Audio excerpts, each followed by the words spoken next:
Պարոն Խուդացյան, հիմա պետական մարմինները, որոնք պետական գույք օգտագործում են անհատույց, հիմա այսինքն մենք ձևակերպելու ենք դա որպես վարձակալություն, ճիշտ է։ Այսինքն ըստ էության, բայց էլի մեկը գումարը տալու է պետական բյուջեն։ Մենք սա անում ենք ֆինանսական մեր հոսքերը կարգավորելու, ավելի տեսանելի դարձնելու եւ կառավարումը ավելի արդյունավետ դարձնելու համար։ Այսինքն հիմա ենթադրում եմ կառավարության շենքն ենք վարձակալություն։ Այո, բոլոր գույքերը, պարոն վարչապետ, որոնք պետական ոչ առևտրային կազմակերպություններին են պատկանում, հիմնադրամներին կամ պետական մասնակցություն 100% մասնակցություն ունեցող ՓԲ-ներին։ Հիմա լավ, ենթադրենք հիմա կառավարության շենքը վարձակալում ենք եւ վճարում ենք ում։ Վճարում ենք պետական գույքի կառավարման կոմիտեին։ Այո, վճարվում է մեծ հաշվով պետբյուջե։ Հիմա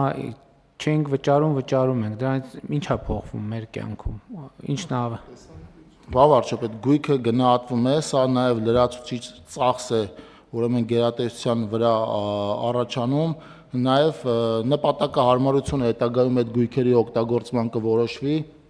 Մեր ուսումնասիրությունները ցույց են տալիս, որ բազմաթիվ են այնպիսի գույքերը, որոնք չեն օգտագործվում, մասնակի են օգտագործվում մի որոշ ընթացք հետո նպատակահարմարությունը տվյալ գերատեսչության կողմից գույքի